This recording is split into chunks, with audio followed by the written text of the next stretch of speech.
इस परंपरा में महिलाओं की देवताओं से शादी कराई जाती है।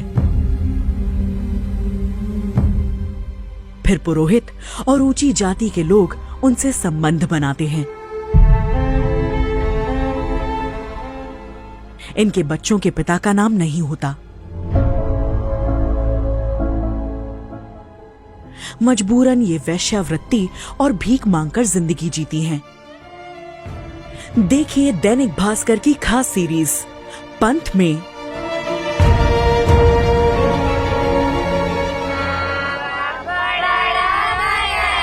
एक ऐसी परंपरा जहां धर्म के नाम पर बच्चियों को मंदिर में दान कर देवदासी बनाया जाता है। देवदासी प्रथा भले ही गैर कानूनी है, लेकिन दक्षिण भारत के कई राज्यों में आज भी ये प्रथा जारी है। हम बेंगलुरु से 400 किलोमीटर दूर उत्तरी कर्नाटक के जिला कोपल के उक्करकेरी गांव पहुँचे, जिसे देवदासियों का गांव भी कहा जाता है। देवदासी प्रथा यानी कि दर्द और पीड़ा की जीती जागती कहानियां, उस श्रापित समुदाय की जिंदा लाशें जिन्हें सरकार भुला चुकी है। मणिमाला यानी मंगलसूत्र, हाथ में हरे रंग की चूड़ियां, चांदी के पतले कड़े और पडलिगी यानी बांस की टोकरी इनकी पहचान है। देवदासियों का जिक्र पुराणों में मिलता है। चोल वंश और गुप्त काल में भी देवदासी की प्रथा थी। 6ठी शताब्दी में शुरू हुई इस प्रथा ने 9वीं-10वीं शताब्दी तक भारत में अपनी जड़ जमा ली थी। योनसांग अल-बरूनी, अरब यात्री अबू जैद अल हसन जैसे विदेश यात्रियों ने अपने लेखों में देवदासियों का जिक्र किया है। शुरुआती दौर में देवदासियां मंदिर की देखभाल और गर्भगृह के बाहर बने मंडपों में नृत्य करती थीं। आगे चलकर ये प्रथा वेश्यावृत्ति में बदल गई। ऊंची जाति के मर्द हमारे साथ जब तक चाहें शारीरिक संबंध बनाते हैं। एक बार हम प्रेग्नेंट हुए कि दोबारा वो अपनी शक्ल नहीं दिखाते। हमारी किस्मत खराब है कि हम इसे शोषण भी नहीं कह सकते हैं। देवदासी महिलाएं शूद्र होती हैं।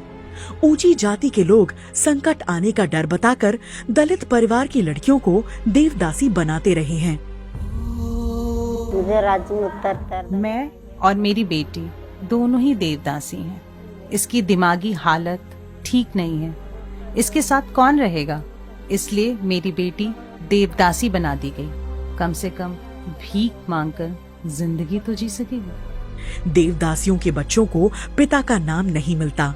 ये केवल अपनी माँ के सहारे जिंदगी काटते हैं। बाप ये कौन बोलता? हमको नहीं देखने को नहीं है। किन बाप बोलते? ये हमारे बाप नहीं बोलना चाहिए, नहीं ले। देवदासी बनने की कोई उम्र तय नहीं होती है। देवदासी बनने के लिए कुछ रीति रिवाज निभाए जाते हैं। मंदिर में सबसे पहले काला कंबल बिछाकर लकड़ी पर बैठाया जाता है। फिर साड़ी, कंगन और चूड़ी पहनाई जाती है। उनके चारों तरफ बांस की टोकरी यानी पडलगी रखी जाती है। फिर 5 देवदासियां हुदो हुदो मंत्र का जाप करते हुए माथे पर आड़ा सिंदूर लगाकर मणिमाला यानी मंगलसूत्र पहनाती हैं, जिसके बाद 5 घरों से भीख मांगकर लानी होती है। इसके बाद वो देवदासी बन जाती है। देश भर में देवदासियों को कई नामों से पुकारा जाता है, जैसे उड़ीसा में महारी यानी महान नारी, कर्नाटक में राजा दासी जोग थी, महाराष्ट्र में मुरली और भाविन।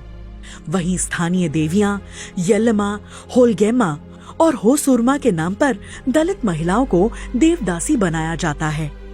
यह तीनों देवियां बहन हैं, जिनके मंदिरों में आज भी देवदासियां मौजूद हैं।